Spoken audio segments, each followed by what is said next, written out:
El señor presidente del Banco de Desarrollo Latinoamericano, Sergio Díaz Granados. La señora ex secretaria ejecutiva de la Comisión Económica para América Latina y el Caribe, Alicia Bárcena. Y el señor senador nacional de Chile, ex ministro de Relaciones Exteriores de Chile y ex secretario general de la Organización de los Estados Americanos, José Miguel Insulza. Será moderador el señor Marco Enríquez Ominami, dirigente de amplia trayectoria en la esfera pública latinoamericana. Señor moderador, puede usted comenzar.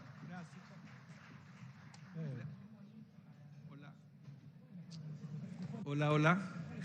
Buenas tardes a todas y a todos. Gracias a CAF y a CELAC por este esfuerzo de abrir la palabra y el debate en tiempos de confrontación. Por supuesto, a la Cancillería, a los encargados nacionales. El debate efectivamente es acerca de la integración en estos tiempos de crisis, en estos tiempos de confrontación a propósito, un debate de ideas, y le vamos a pedir al expresidente de Guatemala, Vinicio Cerezo, que comience con una reflexión de 10 minutos para después seguir en este debate. Así que adelante, querido Vinicio Cerezo. Muchas gracias. ¿Se oye? Sí.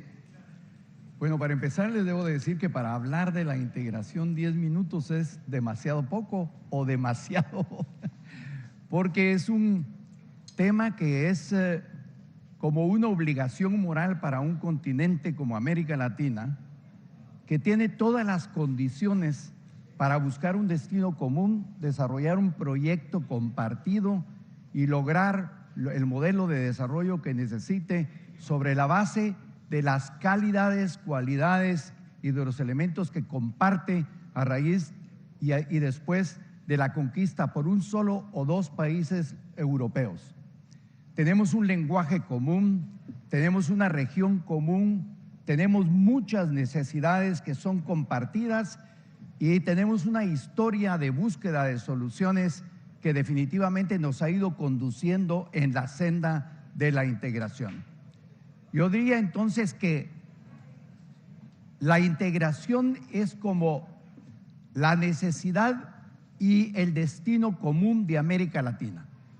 Nosotros, para poder resolver realmente los problemas que hemos venido enfrentando en forma histórica, como se ha dicho en este seminario anterior, yo diría que el único camino que tenemos es entendernos, desarrollar un sistema con ideas compartidas y enfrentar la problemática del desarrollo del mercado internacional y de nuestras relaciones con una mentalidad y por la vía de la integración. No existe realmente ninguna razón histórica para que nosotros no estemos funcionando de una manera integrada y que respaldemos y apoyamos todas aquellas instituciones que se han venido creando a lo largo de los años para hacernos funcionar conjuntamente. Por lo tanto, al inicio de esta reunión yo podría decir que aceptaría, concluiría y respaldaría totalmente las afirmaciones que se hicieron en la exposición anterior. Comparto todas las ideas que se vinieron planteando y por lo tanto lo único que quiero ratificar es que soy un convencido de la integración, he trabajado en la integración latinoamericana y por supuesto he puesto mi granito de arena para que Centroamérica se dé cuenta que sin integración y sin decisiones compartidas no tiene ninguna posibilidad de lograr un desarrollo que resuelva a fondo la problemática que estamos sintiendo. Y por lo tanto lo que hemos venido planteando es la integración es el destino manifiesto de América Latina y en particular de algunas áreas como Centroamérica es el destino obligado. Por eso lo que nosotros hemos venido afirmando es que lo que debemos de hacer es integrar la integración. Es decir, existen una serie de planteamientos a lo largo de Centroamérica y a lo largo de la historia que lo que plantean es básicamente la integración, pero plantean la integración comercial, la integración política. Nosotros lo que tenemos que hacer es integrar la integración, pero además de integrar la integración que depende de los gobiernos, de los intelectuales, de los dirigentes políticos, esta integración debe de vincular a la población, porque es la población la que tiene que darse cuenta que el sistema y el instrumento de la integración es el único mecanismo unificando esfuerzos para poder resolver a fondo los problemas que han venido existiendo y sufriendo durante muchos años. Y de esa manera, si integramos la integración, nosotros podemos avanzar para vivir la integración, para que la gente viva la integración y para que nos demos cuenta que tenemos una serie de elementos fundamentales que nos deben de conducir definitivamente hacia trabajar conjuntamente y enfrentarnos al mundo de una manera efectiva y acordada entre todos nosotros. No hay ninguna manera de que nosotros podamos resolver el problema del mercado internacional. No hay ninguna manera de que nosotros podamos enfrentar el crecimiento y el desarrollo si nosotros no hacemos esfuerzos para eliminar fronteras, para unificar esfuerzos, para producir de común acuerdo, para distribuirnos lo que somos capaces de producir y para enfrentar los mercados internacionales de una manera integrada. Y esto es algo que se ha venido demostrando a lo largo de la historia, y nuestros predecesores tomaron decisiones que crearon las instituciones que nos han venido haciendo funcionar de una manera integrada en diversas áreas.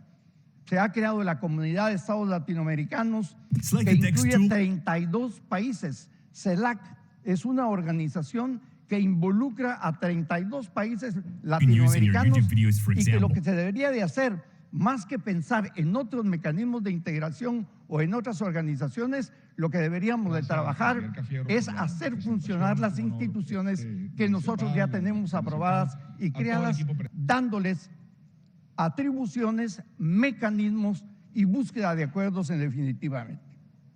Por lo tanto, esta fundación de CELAC condujo a inspirar otros sistemas de integración que, derivados de una experiencia vital, nos obligaron a tomar decisiones que han hecho avanzar los procesos de integración de una manera, yo diría, regional. Por ejemplo, el sistema de la integración centroamericana. Nosotros enfrentamos una guerra a principios de este siglo y una serie de conflictos que nos condujo a guerras intestinas y a guerras regionales en América Central. Pero a lo largo del tiempo nos dimos cuenta que esto no nos iba a permitir trabajar conjuntamente. Y entonces propusimos en los años 80 el proceso de paz.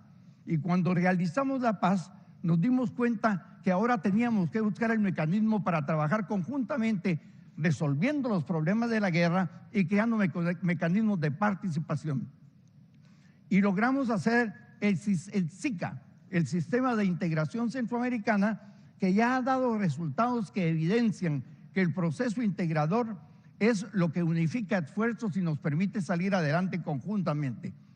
El Sistema de Integración Centroamericana nos permitió al principio resolver los problemas de la paz, sentarnos a conversar para poder nosotros hacer acuerdos que nos permitiera darnos cuenta que la guerra nos estaba convirtiendo en instrumentos de otros conflictos internacionales como el conflicto este-oeste, la guerra posible que se podría dar y la competencia que existía entre Rusia y los Estados Unidos, o los conflictos regionales de otros países del mundo.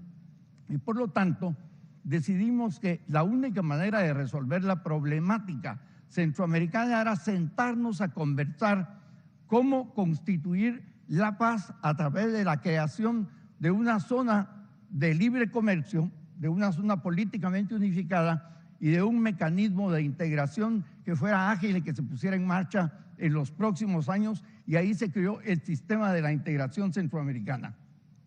Y yo creo que ese mecanismo y estos planteamientos han sido la aspiración de toda América Latina. Se creó UNASUR, el ALBA, el Mercosur, la ALADI, y además del Sistema de la Integración Centroamericana, y por lo tanto, lo que se tiene que trabajar aquí en adelante, interpretando el espíritu de nuestros políticos y de nuestra historia, es sentarnos a buscar cuáles deberían de ser los mejores mecanismos de integrar no solo a Centroamérica o solo a Sudamérica o a otros países del Caribe, sino que de darnos cuenta que la integración latinoamericana debe de partir de una regionalización del proceso integrador.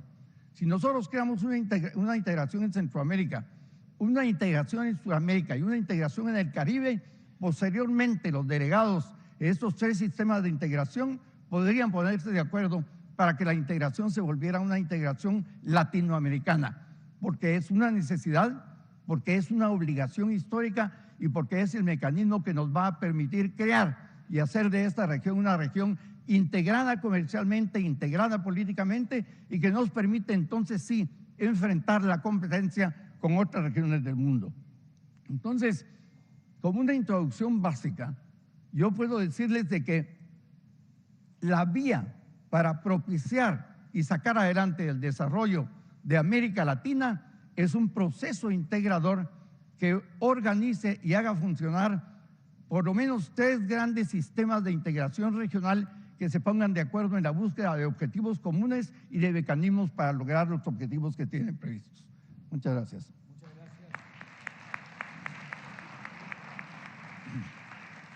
Muchas gracias, expresidente Vinicio Cerezo. Otro gran conocedor de la región que fue secretario general de la OEA, también en tiempos de crisis, es José Miguel Insulza. Así que adelante, querido José Miguel Insulza. Bueno, muchas gracias y muy contento de estar aquí nuevamente. Yo había estado alguna vez en este auditorio y hay una pequeña diferencia con la cual voy a empezar. Casi nadie tenía una computadora, hoy día todos tenemos una computadora en el bolsillo. Todos usamos una computadora hoy día. Hace 30 años atrás la palabra computadora no era conocida por la mayor parte de nuestros conciudadanos. Quiero decir esto porque cuando decimos cuáles son los grandes desafíos, creo que el mayor desafío que enfrenta nuestra región es el desafío que se plantea en un mundo en cambio, en un mundo en inmensa transformación como el que estamos viviendo hoy. Y eso nos hace ser un poco más optimistas, pero al mismo tiempo nos atemoriza un poco.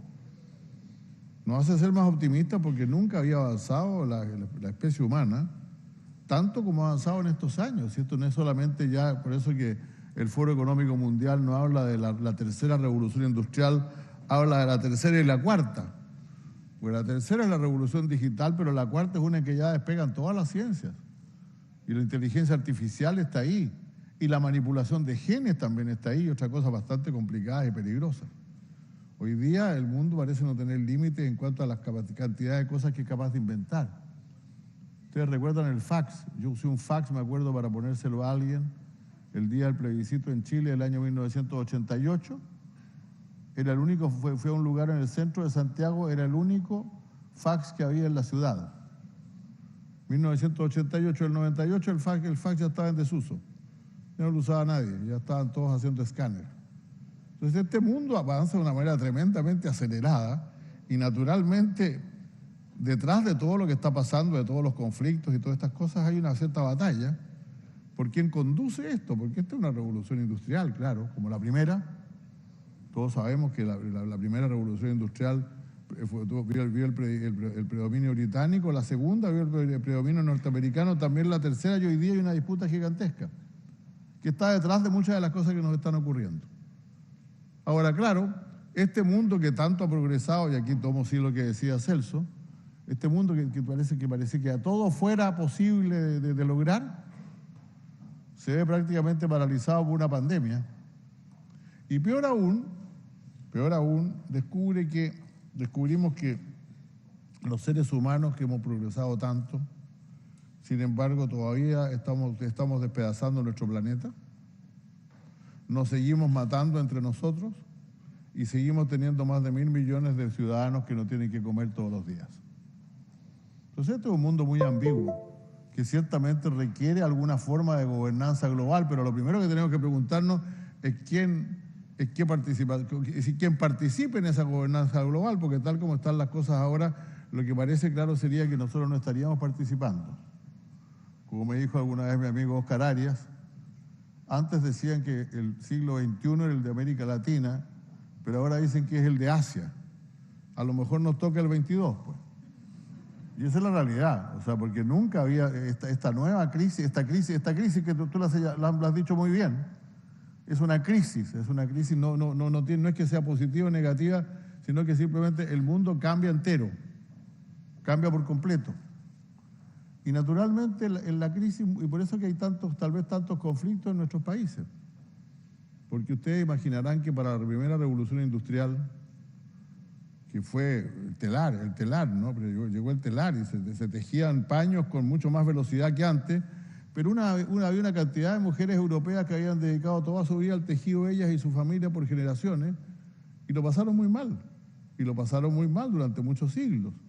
De la misma manera que los trabajadores que no sabían cómo activar máquinas las destruían, porque también era un momento muy grave para ellos, y naturalmente existe aquello que los ingleses, esto es un invento inglés, ¿eh? Los ingleses inventaron esta frase de la maldición china. Los chinos nunca dijeron esto, ¿no? Pero que te toque vivir tiempos interesantes, como dice la frase inglesa, es una frase real, que te toque vivir tiempos interesantes es una maldición. Y líderes regionales. Porque cuesta mucho adaptarse a ella, y por eso tenemos tantos conflictos. Y por eso el mundo está siempre en riesgo de destrucción. Pero volviendo al tema, sin duda que hay un proceso, además es necesario decirlo, la globalización atraviesa por muy malos momentos, pero está ahí. O sea, la globalización ya está ahí, estamos conectados en todo el mundo. En las Islas Diómedes, las Islas Diómedes son el lugar más remoto del mundo probablemente, ¿eh? Son dos islas que están frente a frente en el estrecho de Bering, una es norteamericana y la otra es rusa, y están separadas por 23 horas de diferencia. Bueno, ahí están viéndonos hoy día, si nos quieren ver, nos ven hoy día. La comunicación llega allá, este es un solo mundo, todo lo que está pasando en Birmania le llega a los hondureños en el mismo día. Frente a esa realidad, entonces, claro que tenemos que participar, pero seamos claros, el que no pesa no tiene participación, y nuestros estados, que son más bien estados intermedios, viven la situación terrible de que tienen que estar. O sea, si no están en el mundo, simplemente nuestras economías no resistirían, pero al mismo tiempo no saben cómo estar en el mundo, y por eso es que es tan importante tener algún mecanismo multilateral, el multilateralismo. Y el multilateralismo, con todo respeto con lo que dijo el presidente Mujica, yo creo que ciertamente tiene que incorporar a todos, pero al mismo tiempo tiene que tener una cierta institucionalización. Si no, no estamos. Si no, vamos a ser usuarios, probablemente usuarios más o menos astutos de lo que otros hacen y inventan otros, y vamos a lamentar mucho lo que está haciendo Rusia en Ucrania, o lo que está pasando en Ucrania, y vamos a interesarnos mucho por los problemas de China y Taiwán, que seguramente es un conflicto más grave todavía que el que se está viviendo en el centro de Europa, pero no vamos a tener ninguna participación en él, ni para forjar la paz, ni menos para obtener las ventajas que nos corresponde obtener como naciones. Por lo tanto, eso fue lo que estuvo detrás del intento, allá por el año 2008 creo que fue, ¿no? Sí, 2008, cuando el presidente Lula llamó a la reunión de jefes de Estado y de Gobierno de América Latina y el Caribe. Fue interesante porque en ese momento México estaba a cargo del Grupo de Río y se incorporó como tal a esa reunión, y por lo tanto surgió por primera vez la posibilidad de tener una institución. Nosotros no hemos participado nunca en ninguna institución. Más bien, no hemos tenido nunca una nuestra. Hemos estado en la cumbre iberoamericana, que fue una creación de España y Portugal. Hemos estado en la OEA, que fue una creación de Estados Unidos, pero una institución latinoamericana y como esta no hemos tenido nunca. La CELAC no es todavía hoy una institución, la CELAC es una reunión. ¿Qué quiero decir con esto? Déjeme contar una historia nomás, yo brevemente, cuando se provocó allá por principios del 2008 el conflicto entre Colombia y Ecuador, todos lo deben recordar, era un problema complicado, a mí me tocó visitar la región, había habido un riesgo de guerra efectivo, y tocó por casualidad que había reunión del Grupo de Río. Se reunió el Grupo de Río en la República Dominicana, la mayor parte de los jefes de Estado no iban a ir, pero al final llegaron todos. Y a eso a las 5 o 6 de la tarde, digámoslo al César lo que es del César, para recordarlo alguna vez, gracias a una intervención muy notable del presidente Hugo Chávez, ¿no?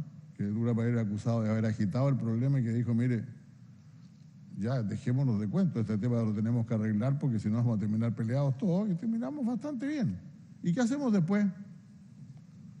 ¿Quién arregla? ¿Dónde se arregla el conflicto? ¿Dónde hay leyes, normas, instituciones que arreglen el conflicto? Y el Grupo de Río lo llevó a la OEA, porque la OEA tenía carta, tiene una carta, tiene recursos, tiene un edificio, tiene institución, que la cual a través de una institucionalidad supervisar los acuerdos que se adoptan. Nosotros no hemos tenido nunca eso. Y se trata de crear eso. Nosotros tenemos que crear. La CELAC pudo serlo, debió serlo, porque después de la reunión de Brasil, en que se lanzó la iniciativa de la Conferencia de Estados y de Jefes de Estado del Caribe y de América Latina y el Caribe, hubo otra reunión en México, y luego hubo la de Caracas, donde se lanzó finalmente la CELAC, pero no se desarrolló como institución, siguió desarrollándose como una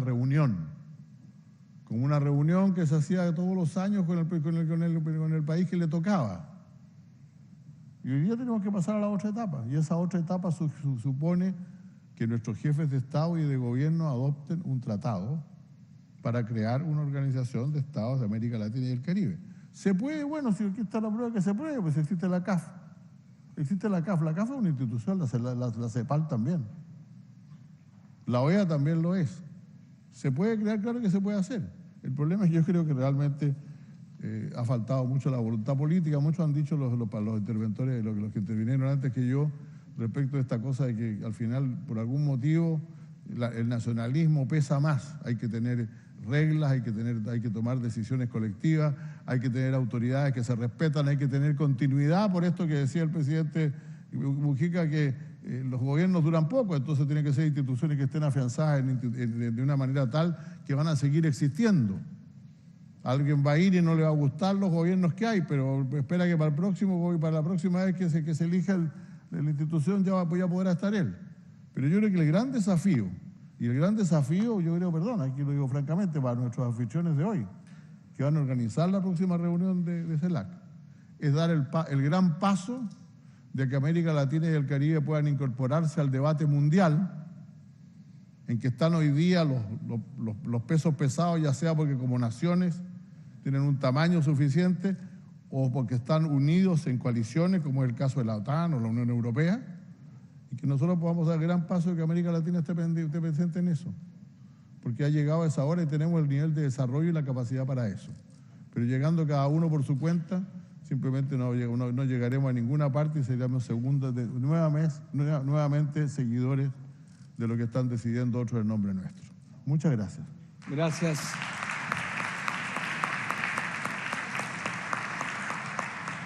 Gracias, José Miguel. Y ahora, ¿quién coorganizó este encuentro junto al canciller Cafiero y a Martínez Pandiani? Sergio Díaz Granado es colombiano, presidente ejecutivo del Banco de Desarrollo de la CAF, abogado, fue ministro de Comercio, Industria y Turismo y miembro de la Cámara de Representantes de Colombia.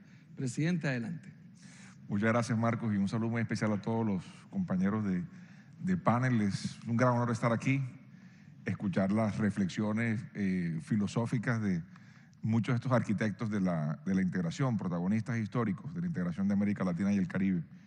Y viendo un poco lo que pasó en el panel anterior y escuchando los expresidentes y el secretario general, yo pienso en el rol de CAF como albañiles de la integración, no como arquitectos de la integración. Somos más bien constructores de la integración, ese es nuestro rol.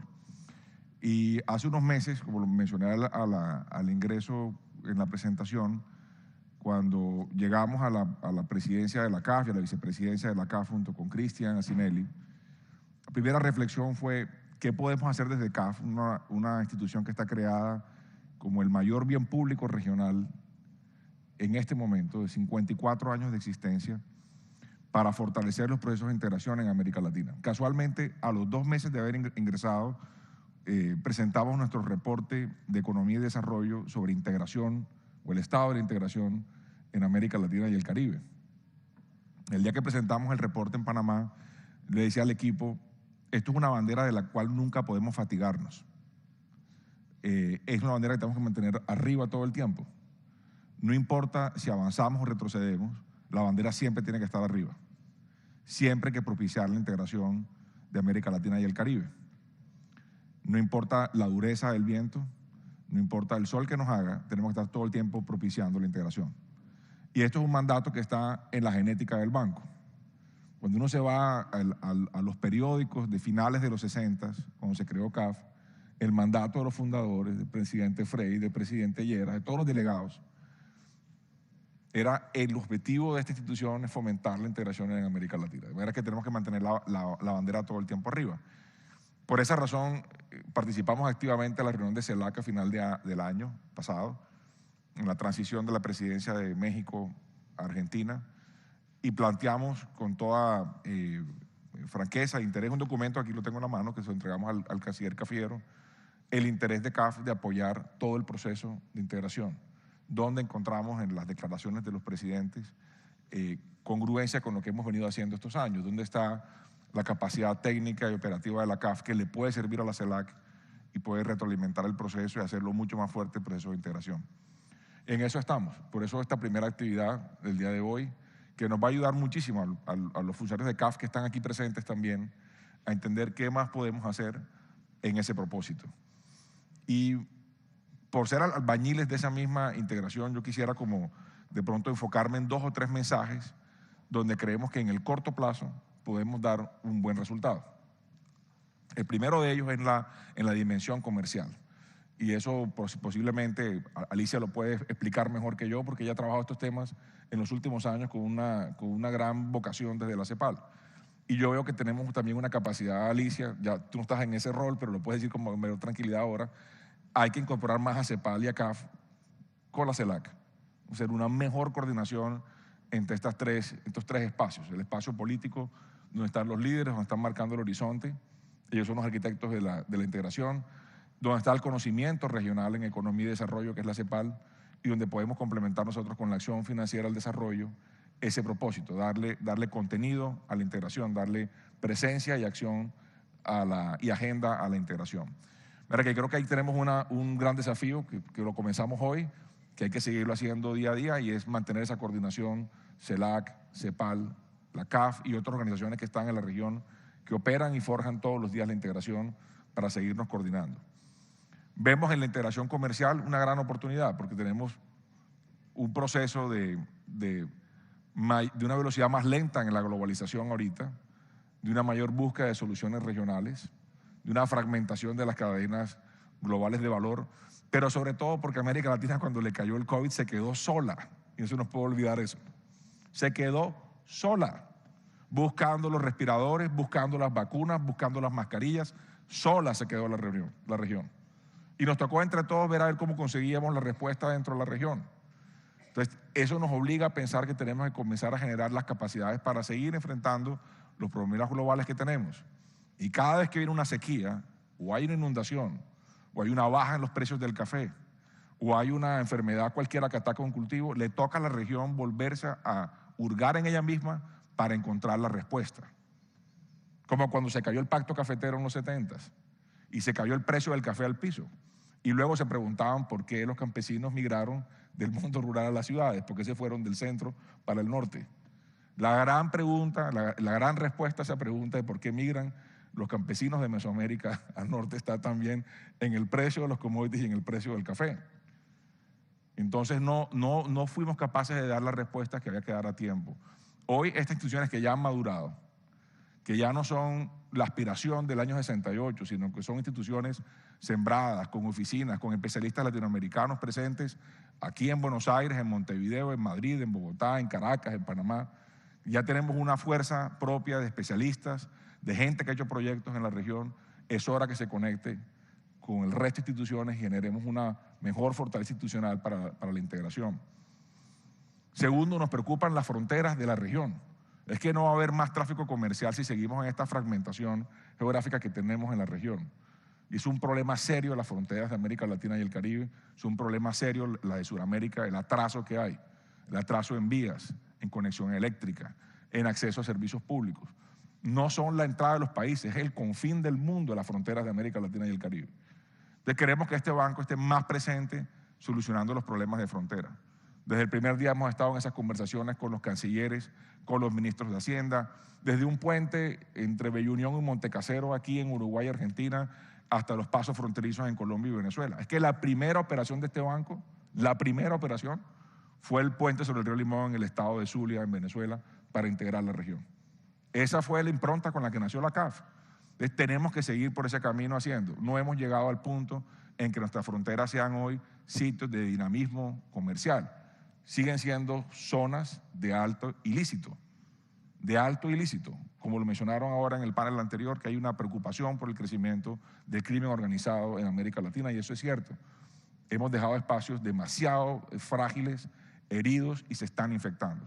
Entonces, tenemos que llegar rápidamente a la frontera, eso lo hemos diagnosticado, lo hablamos esta mañana con el presidente Samper. Hay que revivir los planes del IRSA, hay que terminar de hacer los proyectos y hay que financiar esos proyectos y hay que movilizar el ahorro privado para esos proyectos que conectan América Latina. Ahí está la respuesta para la integración comercial. Tenemos que coser mejor la integración. Y lo decían muchos especialistas que uno de los elementos esenciales de la integración es la infraestructura. Tenemos que hacerla.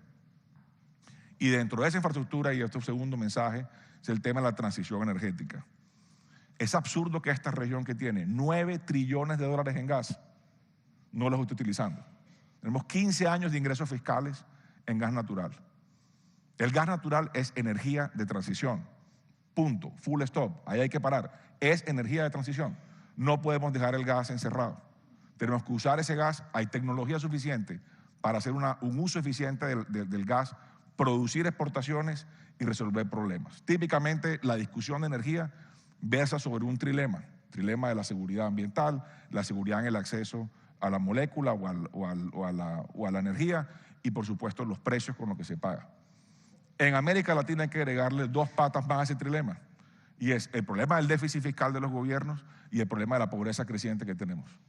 Necesitamos usar los recursos energéticos de América Latina y el Caribe para resolver los problemas de América Latina y el Caribe. Y tenemos el gas en Venezuela, en México, en Argentina, en Bolivia, y no tenemos una buena integración en la región. Y cada vez que hay una sequía, está un país suplicando para que el otro país le mande energía, y entonces en ese momento nos acordamos que no hemos hecho la integración energética en América Latina. Nos acordamos cuando hay sequías en Brasil, nos acordamos cuando hay problemas de crecimiento del precio del gas o de la gasolina, vemos las protestas en Panamá o las quejas en Dominicana, ahí es donde nos acordamos que no hemos hecho la integración. Y esto va a pasar frecuentemente, porque los fenómenos hidroclimatológicos en la última década le han costado a la región más de 60.000 millones de dólares entre sequías e inundaciones. Y gran problema de ello ha estado reflejado en la ausencia de una buena integración energética en América Latina y el Caribe. Y tenemos la capacidad de resolver ese problema. Y tenemos ahí un sector exportador por definición, que puede ayudar a resolver los problemas fiscales de los gobiernos y de pobreza. Tenemos además un gran activo, los latinoamericanos y los caribeños. 55 millones de personas en Estados Unidos. Y no estamos utilizando ese activo bien. Ellos están mandando remesas diarios a sus países. El Estado de México tiene una Secretaría del Interior en Estados Unidos, más de 52 consulados en los Estados Unidos. No hemos logrado organizar esa fuerza que tenemos nosotros, ese activo que tenemos en Estados Unidos. El segundo país que más español habla es Estados Unidos. Y eso lo planteamos recientemente en el foro en España. Tenemos una comunidad latinoamericana y caribeña que tenemos que conectar mejor. Es una fuerza de ventas de América Latina en Estados Unidos, en el mercado de mayor capacidad de compra. Tenemos que utilizar ese activo que tenemos los latinoamericanos. Y como lo decíamos en ese foro, hay latinoamericanos de 10 generaciones viviendo en Estados Unidos. Mexicanos que se acostaron un día como mexicanos y amanecieron al día siguiente como americanos, cuando se expandió la frontera. Latinoamericanos que han llegado por necesidad a Estados Unidos, latinoamericanos que han llegado porque les ha ofrecido trabajo porque es buen talento y necesitan ese talento. Y los han sacado ese talento a América Latina para llevarlo a Estados Unidos. Pero en suma tenemos todos los latinoamericanos, 55 millones de personas allá. Y como los atacan en cada elección, se han ido uniendo ellos mismos allá.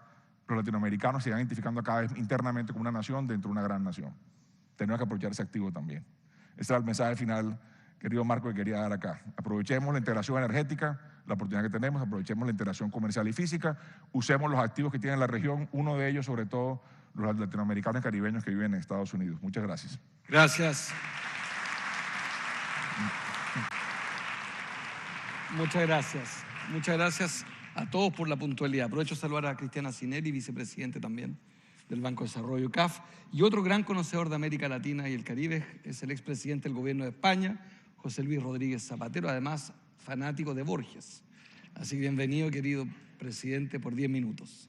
Muchísimas gracias, Marco. Muchas gracias a CELAC, a la CAF, por esta invitación. Me siento muy honrado de estar en este Centro Cultural Néstor Kirchner.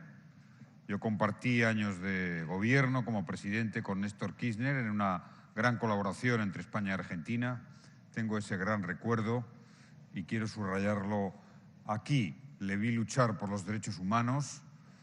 Recuerdo un acto con él aquí en Buenos Aires, con las madres de la Plaza de Mayo, un acto muy emotivo para mí, y quiero recordarlo en este Centro Cultural de Néstor Kirchner. Mi recuerdo para él. Además, quiero felicitar al Gobierno de Argentina, al presidente Alberto Fernández, por esta iniciativa. Si algo es conveniente, necesario, imprescindible, es un debate público, una deliberación, un fomentar las ideas, un estimular el contraste de opiniones, reflexionar sobre el momento que vivimos. Y hacerlo en Latinoamérica tiene una especial trascendencia, lo estamos viviendo. Hay noticias que se han producido en los últimos días, semanas, que van a marcar un antes y un después, muy probablemente, en el futuro de esta región. El resultado político en Colombia, y ver, después de todo lo que hemos vivido en los últimos años, cómo de la noche a la mañana se abre la frontera y se recuperan las relaciones diplomáticas entre Venezuela y Colombia. Esto es una gran noticia para la región, porque Venezuela ha sido un factor decisivo para la división. Ahí nació el Grupo de Lima, periclitado hoy por los errores cometidos, y hay un tiempo distinto.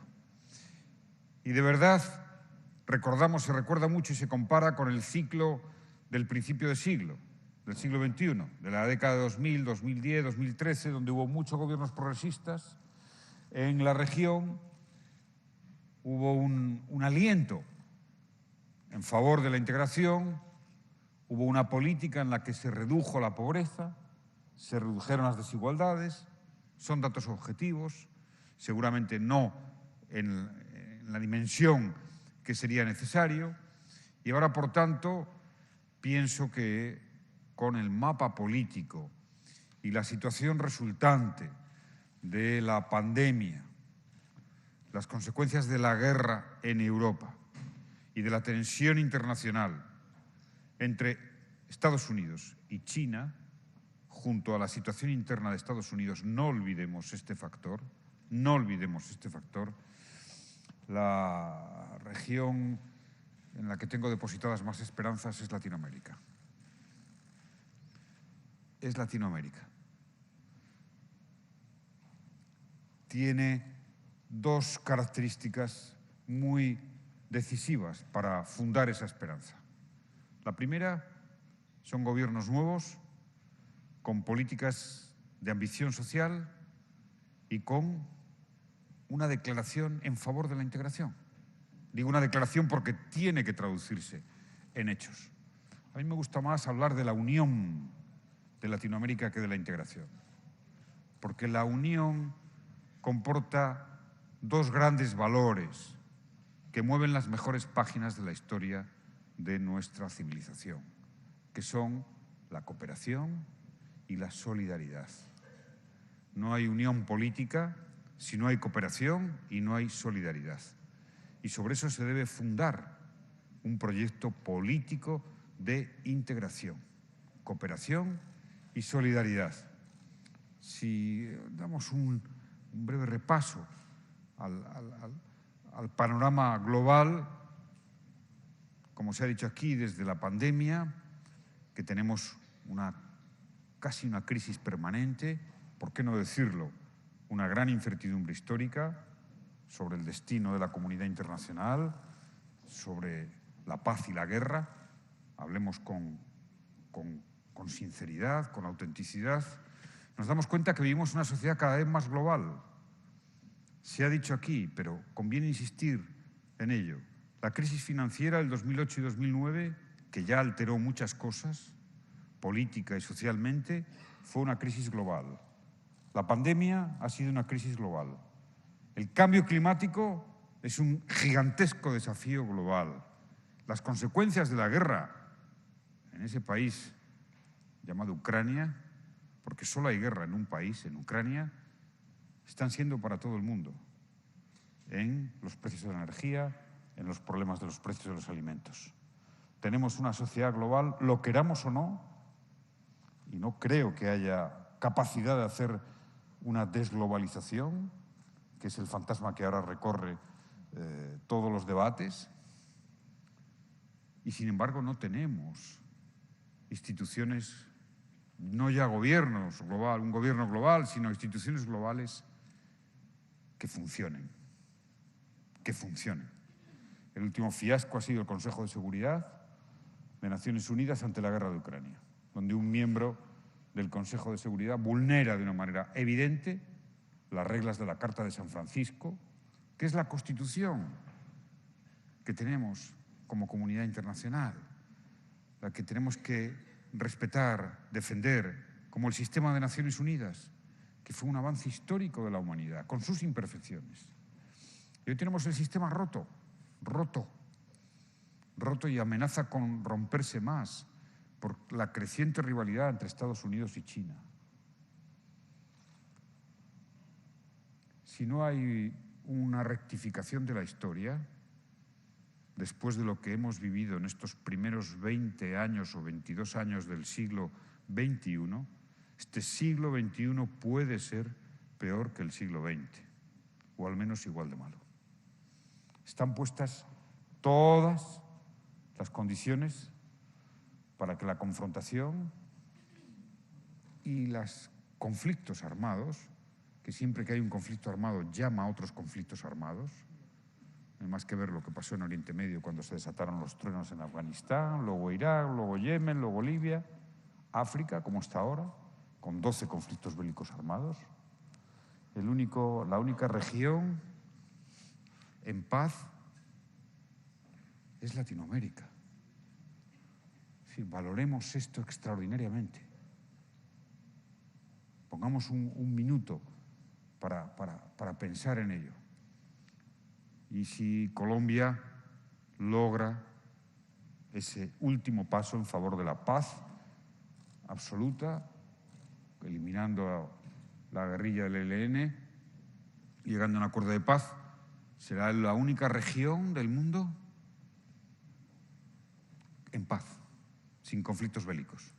Eso sí, con mucha violencia, con demasiada violencia. Y por tanto tendrá que decir algo al mundo.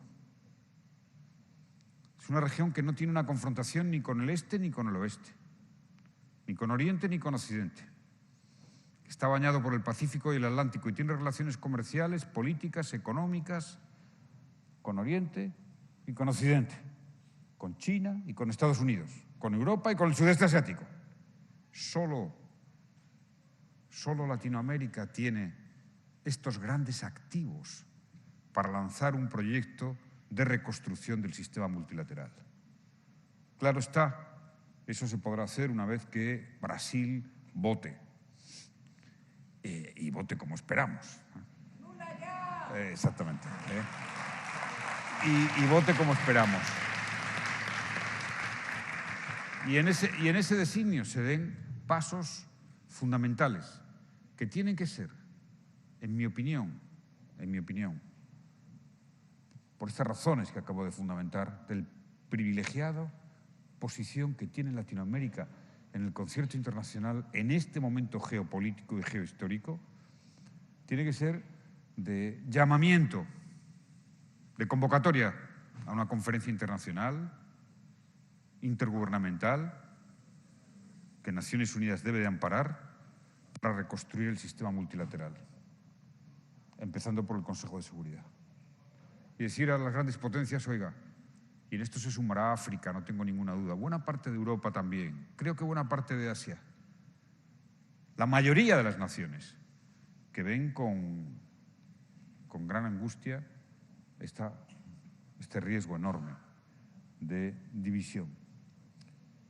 Y en segundo lugar, hay que apostar por la unión política de Latinoamérica, como un estadio más elevado, civilizatorio, como el gran objetivo de la independencia definitiva.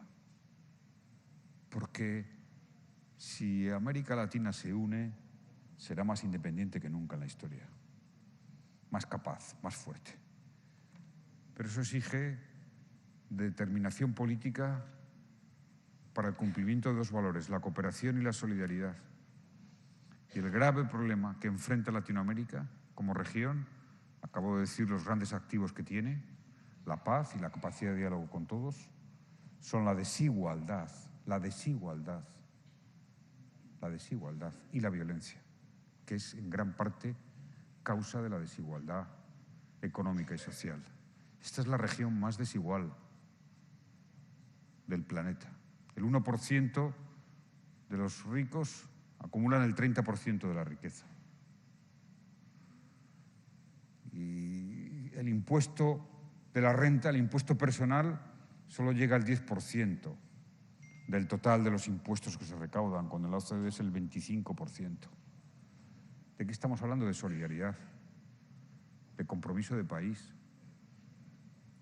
de patriotismo, porque no puede haber una patria si no hay un país con justicia. Si se comparte solidariamente.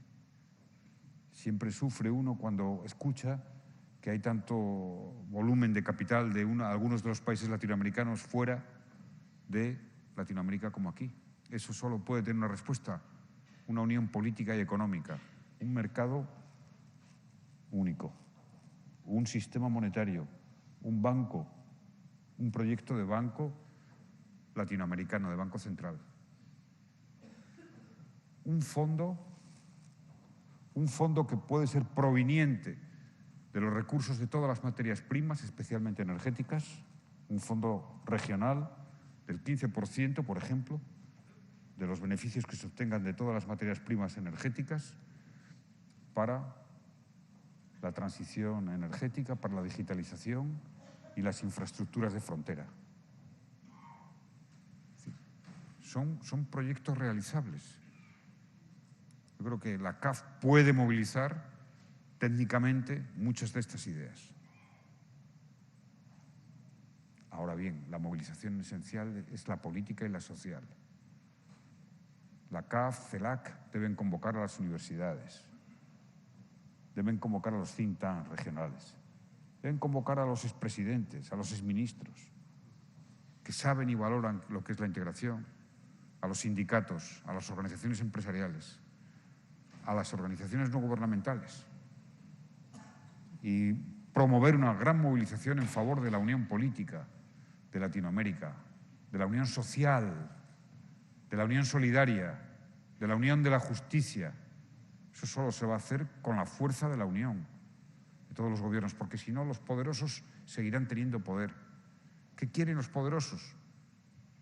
Esos que no han fomentado ni los impuestos, ni la cohesión social, ni la integración. ¿Qué quieren?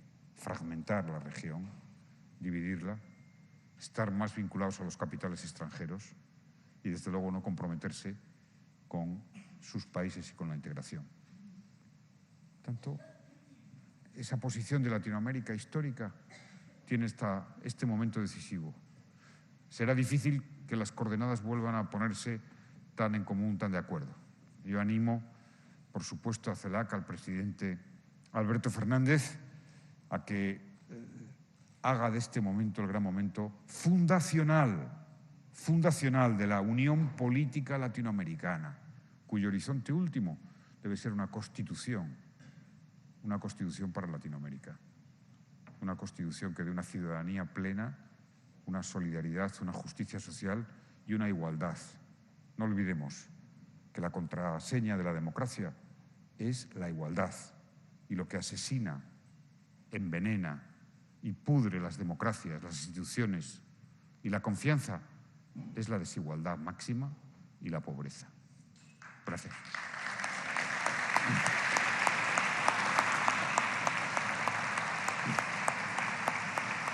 Gracias. Gracias al presidente Zapatero, Rodríguez Zapatero. Y ahora ella es egresada de la UNAM, Universidad Pública de México, de Harvard, fue directora ejecutiva de la CEPAL y es actual, fue nombrada por el presidente Manuel López Obrador, embajadora en un gran país que se llama Chile. Así que, querida Alicia, por 10 minutos, adelante. Muchas gracias. Quiero saludar a todas y todos los y las argentinos que hoy están aquí. Nos convoca Santiago Cafiero, canciller de Argentina y presidente pro tempore de CELAC, Sergio Díaz Granados, presidente del Banco Latinoamericano, y tú, querido Marco Enríquez, que hiciste posible que estemos todos por aquí. Y saludo a todas y a todos, es difícil mencionar por su nombre, y después de la intervención de mi querido Rodríguez Zapatero, debo decir que recoge muchas de las ideas que propusimos en la CEPAL en la última década y media, que es que en América Latina ha llegado la hora de la igualdad. ¿Y por qué es tan importante hablar de igualdad? No solo como titularidad de derechos, sino como justicia y con un gran compromiso de eficiencia económica. Yo quiero decir, y Marco, quiero decir que ha sido esto una oportunidad de intercambiar miradas sobre el horizonte presente y futuro y las oportunidades y desafíos de la integración. Y estamos reunidos en este lema que a mí me parece muy atinado, unidad en la diversidad. Porque efectivamente creo yo que los que estamos aquí reconocemos que la necesaria unión de nuestra región es un imperativo, pero también estamos conscientes y tenemos que mantener una conversación muy franca, muy abierta de lo que sí se puede hacer y de lo que no se puede hacer los 33 países juntos y cómo podemos organizarnos mejor para que realmente la aspiración que tenemos de tener una sola voz frente al mundo sea realidad. Y yo quiero saludar, por supuesto, a Mario Cimoli, porque desde la trinchera de la CEPAL, ¿verdad?, hemos analizado por varias décadas pues yo diría las luces y las sombras de la historia bien compleja de la integración regional y subregional. La CEPAL ha acompañado al proceso centroamericano desde su origen, desde que fue creado como el Mercado Común Centroamericano. Y yo creo que lo que tenemos que reconocer es que la CELAC se volvió un espacio esencial de diálogo con una mirada pragmática, guiada por la respuesta colectiva ante la pandemia. Y yo creo que ahí México jugó un papel muy importante y creo que debemos reconocerlo. Y sobre todo porque la pandemia nos mostró cuán solos estamos frente al mundo, que nuestra voz no pesa, que no contamos, que no existimos para Europa. Las Naciones Unidas también nos dejó a un lado, mi querida organización. El COVAX no funcionó para nuestra región. Entonces estamos ante un mundo en donde el multilateralismo no está respondiendo a este cambio de época, a este cambio en donde estamos viviendo múltiples crisis, porque ya no es una sola, fue la pandemia, claro, pero ya veníamos con el tema del cambio climático y hoy enfrentamos la seguridad alimentaria y la seguridad energética que se va a complicar en Europa, porque viene el invierno, va a haber desabasto y el mundo, por más que hablemos, mi querido Sergio, de la queridísima transición energética hacia la renovabilidad, vamos exactamente en sentido contrario, porque ahorita todos los países están produciendo carbón, fósiles y lo que quieren es exportar a como dé lugar y Europa está desesperada para ver de dónde va a sacar la energía. Y mi preocupación es que nuestra región no ha dicho ni A, ni sí, ni no, ni queremos, ni no queremos. No tenemos una voz conjunta para hablar de la urgencia de la autosuficiencia energética, ni duda cabe, y de cómo nos movemos del petróleo hacia la renovabilidad. Pero no a la renovabilidad nada más, tenemos que partir de la base de que Colombia depende del petróleo, de que México, etcétera. Entonces tenemos que hacer repensar la cuestión, ¿verdad? Y por lo tanto creo que además el mundo sí se está desglobalizando, esa es una realidad, y se está regionalizando. Entonces las regiones están respondiendo por bloques. China ya se organizó con 15 países por allá, Europa está tratando de actuar conjuntamente, etcétera, y nosotros no. Y creo que por eso es tan urgente que en términos de, ya no solamente comerciales o tecnológicos, sino políticos. Y yo creo que lo que estamos atravesando en la región hoy es gravísimo. O sea, esta región no va a crecer más de 2,7, seguro que nos los va a decir Mario. Estamos con riesgos de recesión en varios países, una alta inflación que la gente ya no tolera, una deuda externa que la estamos manejando individualmente. Y ahí necesitamos tener una voz conjunta de los ministros de finanzas, ¿verdad? Porque el Fondo Monetario Internacional le encanta negociar con cada país separadamente, claro, y te encaja unos sobrecargos que financian al propio Fondo Monetario Internacional. Entonces no tenemos una voz, esa es la verdad, ¿no? Por favor, o sea, lo que el Fondo Monetario le ha hecho a Argentina es de verdad inaceptable. Entonces, ¿por qué nuestra región no actúa como un colectivo, poniendo lo que debe ser el blanco y el negro? Y sobre todo porque somos la región más desigual del mundo, lo reconocemos en todos los foros. ¿Y qué hacemos? ¿Cómo eliminamos la cultura del privilegio, la cultura de la élite? La evasión fiscal es una forma de expresión de la cultura del privilegio, pero es aquella que naturaliza la discriminación, la desigualdad, incluso la desigualdad de género, que yo creo que debe de ser uno de los grandes ejes programáticos de CELAC. Y la igualdad de género, me refiero a todos los géneros, y me refiero al empoderamiento económico de las mujeres, desde luego que sí, y el empoderamiento político y por supuesto físico. Estamos llegando a un escenario tan peligroso, hombre, como nos lo dijo Celso Amorín, peligroso, irreversible, estamos cruzando límites. Y en este escenario es que es imposible actuar individualmente. Y por lo tanto tenemos que vencer en estos tiempos de nacionalismos, porque sí estamos en un momento de nacionalismo y peligrosísimo, porque Europa está reaccionando. Me encantaría tu visión, querido amigo Rodríguez Zapatero. Yo siento que Europa se equivocó en esta batalla entre Rusia y Ucrania, lo siento, pero creo que nos han puesto a todo el mundo. Somos, de verdad, somos, ¿cómo diré? Estamos capturados el mundo entero, y los que están sufriendo son los pueblos, por supuesto, porque los mayores precios de alimentos y de energía, ¿quién lo paga? Los pueblos. Entonces, en ese tiempo, en estos tiempos de nacionalismo, debemos impulsar y optar por voluntades colectivas, con una sola voz que sea gravitante en los ámbitos globales. Y yo traigo aquí pues a Enzo Faleto, ¿verdad? Un gran pensador que pasó por la CEPAL, por Flaxo, por Claxo, y él decía que el tema de la integración latinoamericana constituye una de las pocas opciones para plantearse la posibilidad de un estilo de desarrollo alternativo, que no sea concentrador y excluyente. Y mira, lo dijo en los 70s. Entonces, pues tenemos que lograr una propuesta de integración que no se circunscriba solo a la noción de integración económica, que refleje esta geometría variable y por supuesto que nos permita tener un compromiso político para transitar a un nuevo multilateralismo que nos permita, yo diría, reestructurar las relaciones de poder, porque aquí estamos hablando de poder.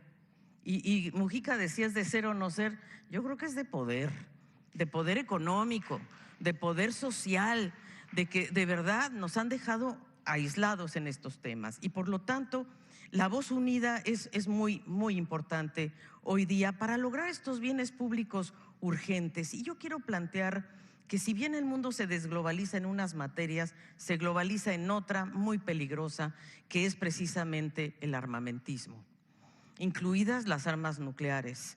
En nuestra región, no sé si vemos en las noticias, y en México, yo vengo de ahí ahora, pero también estuve en Chile, no hay día que no veamos un tema de delincuencia organizada, de crimen, de tráfico de armas, de una cosa que uno dice, bueno, este problema transnacional, que para mí está orquestado por las grandes empresas militares, las que están vendiendo armas.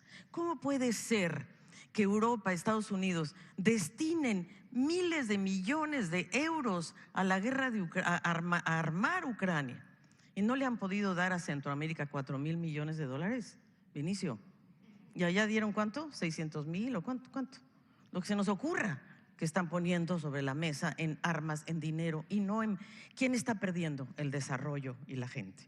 Entonces, necesitamos yo diría, tomar estas experiencias, y yo quiero decir que sí debemos repensar este tema del tráfico de armas, me parece que es muy importante, del narcotráfico, de entender las causas estructurales de la desigualdad, de la pobreza. ¿Por qué se nos van los jóvenes al narcotráfico? ¿Qué está pasando? Y quiero subrayar entonces la importancia de la geometría variable. De UNASUR tenemos mucho que aprender. Ernesto Samper, no sé dónde anda, pero de Ernesto Samper, de Guillerme, allá estás, y de Celso Amorín. Ustedes crearon institucionalidades en UNASUR que hay que recuperar, la Comisión de Defensa, la de Seguridad Social, la de Salud. Entonces, creo que debemos ir y optar por una integración donde aprendamos de lo que esta región sí ha hecho, porque la región sí ha hecho cosas. A ver, los gobiernos de Argentina, Brasil, Ecuador, Uruguay nos dieron sus políticas de igualdad, nos enseñaron que sí es posible igualar para crecer y crecer para igualar.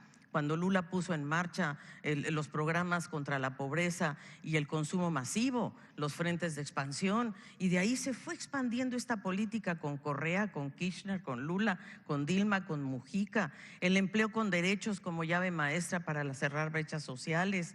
En fin, creo yo que tenemos elementos. Entonces, pero tenemos que reactivar UNASUR. Yo creo que ese es uno de los primeros temas que debemos lograr, porque también hizo algo UNASUR que debemos hacer en toda la región, que es la gobernanza de los recursos naturales como bienes estratégicos, ¿verdad? Eso me parece fundamental. Y Bolivia lo ha logrado. Y yo creo que debemos aprender de Centroamérica en las compras públicas que ustedes hicieron, del Caribe, de mi querido amigo Julius, que nos enseñó el Caribe, sobre todo el Caribe oriental, que sí se puede tener un mercado único y una moneda única. Es la única subregión que lo tiene, por cierto. Y la batalla de Mia Mottley, que está dando para que los países desarrollados nos compensen con dinero en adaptación climática. Y por supuesto Ralph González. Entonces, yo sé que me quedan 2 minutos, pero quiero decirle a mi querido amigo Santiago Cafiero, a mi querido amigo Pandiani, que está aquí atrás de la pantalla porque estábamos escondidos. No es cierto, ahí estás. ¿Qué es lo que yo le propongo a Argentina a entregar en octubre? Ahora viene octubre, ¿no? Vienen los cancilleres, después viene Europa, después vienen los presidentes. Entonces yo sugiero que se haga una hoja de ruta pragmática, con propuestas concretas. Y aquí están los coordinadores nacionales. ¿Por qué no levantan su manita los coordinadores nacionales? Porque fíjense que estos muchachos, ¿verdad? Y muchachas, son los que están trabajando por la integración de CELAC. Esos son los que arrastran el lápiz. Entonces, yo quiero proponer 5 ejes. El primero, por supuesto, es replantear la dimensión política, el sentido emancipador y unificador de CELAC como compromiso de paz, de los derechos humanos, ojalá con todos los países latinos, los 33, pero pues si no se puede, como dijo Mujica, pues que descansen y después regresen, pero ahorita por lo pronto que regrese Brasil, eso sí, con Lula, ¿verdad? Por supuesto, con Lula.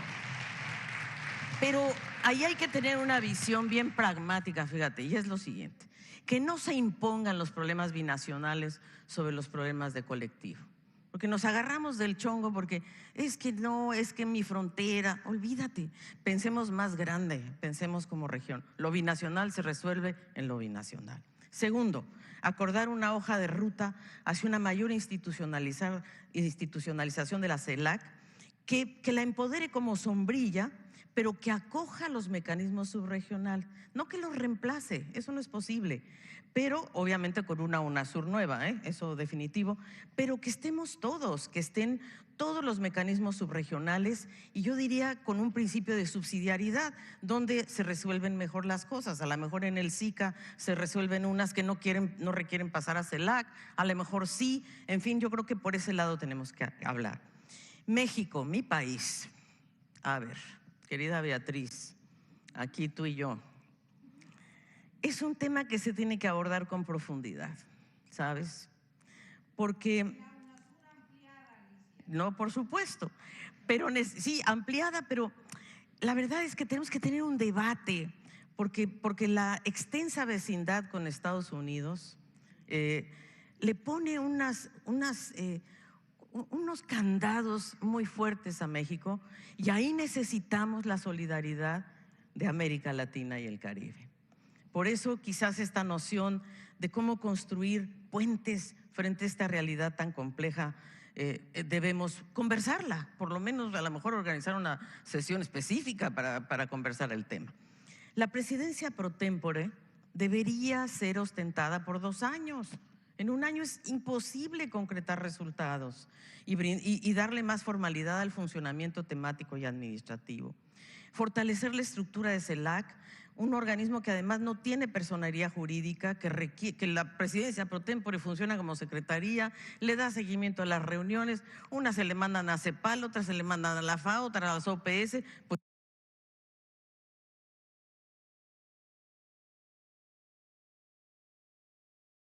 no, se necesita un consorcio de instituciones, ¿verdad?, que operen bajo la égida de la presidencia pro tempore, donde esté la CAF y la FAO y la OPS y la CEPAL y en fin, el banco, y la CAF puede ayudar mucho porque también se cuenta con el BESIE, y a ver si recuperamos el BID, colegas, porque fíjense ustedes que el BID no está aquí, está allá, muy lejos, muy lejos. Y para que podamos hacer una propuesta concreta de una arquitectura financiera internacional más justa, que nos permita defender nuestros intereses frente a las transnacionales, incluyo a las organizaciones transnacionales. Y también que nos permita ser un interlocutor válido frente a otras regiones, ¿verdad? Por ejemplo, CELAC Europa, ¿qué le vamos a plantear el día 27? ¿Qué les vamos a decir a los europeos? Además necesitamos que los europeos nos vean como CELAC, no como conjunto de mecanismos subregionales. No. Entonces, el grupo que se acaba de formar hoy en la mañana, pues, ¿qué les decimos? ¿Cómo les ayudamos para que ustedes tengan una agenda dura con Europa? Y por último, ¿cómo propiciar resultados concretos para la ciudadanía? Que la ciudadanía diga, la CELAC vale la pena, porque me va a reconocer mis títulos universitarios en toda la región, porque voy a tener visas, porque me voy a poder mover, ¿verdad?, con mi credencial de lector o no sé, con el DNI o lo que sea, porque tengo acceso a vacunas, porque este conflicto de Rusia y Ucrania lo están debatiendo mis países, mis gobiernos, para que yo pueda tener seguridad alimentaria y seguridad energética, para que yo pueda recuperar capacidades como región para producir mis vacunas, para producir mis medicamentos, para crear mis cadenas de valor, para crear una agencia reguladora como Europa tiene la EMA, para poder desarrollar mis capacidades. Y por cierto, yo creo, para crear también oportunidades de acceder a las patentes estratégicas que tienen los países desarrollados para, si quieren que seamos sostenibles ambientalmente, pues que nos liberen las patentes ambientales, ¿verdad? O de las vacunas, porque de otra manera es imposible. La Agencia Latinoamericana y Caribeña del Espacio es un tema central. El Fondo de Adaptación al Cambio Climático y Respuesta a los Desastres Naturales es otro tema. Fíjate, ese fondo que ya lo van a echar a andar ustedes, ¿verdad, Santiago? Ya tiene 3.7 millones de dólares, ya. Y queremos que Ralph González, por cierto, pues lo dirija, lo presida, nos ayude para la gestión de los proyectos. Y por último, yo diría, y no lo quiero dejar afuera, es la seguridad alimentaria. China puso ¿cuánto? ¿2 millones? 2 millones de dólares para el plan San-CELAC. Bueno, pues llevémoslo adelante, porque en este minuto es urgente. Somos una región superavitaria en alimentos, pues demostrémoslo. Sí somos, órale. ¿A quién le vamos a dar qué? ¿Quién nos va a comprar qué? ¿Quién va a hacer cadenas de valor? Y desde luego la cooperación financiera, que eso me parece central. Hablábamos tú y yo, Sergio, de que ustedes pueden convocar a los ministros de Hacienda y que se sienten, se arremanguen y discutan cómo nos vamos a integrar. Ahora teniendo a José Antonio Campo, un gran integracionalista, y tenemos a Marcel, y en fin, pues hagámoslo, ¿no? Así es de que tenemos este gran desafío político. Y yo creo que lo que tenemos que lograr entonces es ir hacia allá, es ir hacia esa integración. Pero yo les digo algo, hay que estar muy, muy alertas, muy alertas. Hay mucha esperanza en el gobierno de Gabriel Boric, mucha esperanza en el gobierno de Petro, mucha esperanza en que gane Lula, pero hay que estar alertas, porque cuando la acción política no cambia nada importante en la sociedad, surge la indignación de unos y la perplejidad de otros. Cuando las expectativas de bienestar se frustran, cuando la promesa de más y mejores bienes públicos chocan con las restricciones de la austeridad, cuando se hace evidente que el mundo en que vivimos, las instituciones de la política no gobiernan los impulsos centrales del desempeño económico. Eso es cuando el ambiente se vuelve propicio, las instituciones representativas de la democracia se resienten y vuelven las viejas élites. Por eso tenemos que construir un camino alternativo, un proyecto de sociedad, y eso es lo que se precisa hoy. Y ese es el mayor desafío de nuestra generación, de nuestras generaciones, unos que ya nos vamos yendo, otros que van llegando, y construir igualdad, profundizar la democracia, rearmar solidaridad entre las clases medias también, garantizar seguridad ciudadana. En dos palabras, crear esperanza. Y por eso, déjame concluir con Eduardo Galeano, un texto breve que yo atesoro como una brújula vital. Y leo y cito: ojalá seamos dignos de tu desesperada esperanza. Ojalá podamos tener el coraje de estar solos, pero la valentía de arriesgarnos a estar juntos, porque de nada sirve un diente fuera de la boca ni un dedo fuera de la mano. Ojalá podamos ser desobedientes cada vez que recibimos órdenes que humillan nuestra conciencia o violan nuestro sentido común. Ojalá podamos merecer que nos llamen locos, como han sido llamadas locas las madres de la Plaza de Mayo, por cometer la locura de negarnos a olvidar en los tiempos de la amnesia obligatoria. Ojalá podamos ser porfiados para seguir creyendo contra toda evidencia que la condición humana vale la pena, porque no hemos sido mal hechos, pero no estamos terminados. Ojalá podamos ser capaces de seguir caminando los caminos del viento, a pesar de las caídas, las traiciones y las derrotas, porque la historia continúa más allá de nosotros. Ojalá podamos mantener viva la certeza de que es posible ser compatriota y contemporáneo de todo aquel que, animado por la voluntad de justicia, nazca donde nazca y viva donde viva, porque no tienen fronteras los mapas del alma ni del tiempo. Muchas gracias.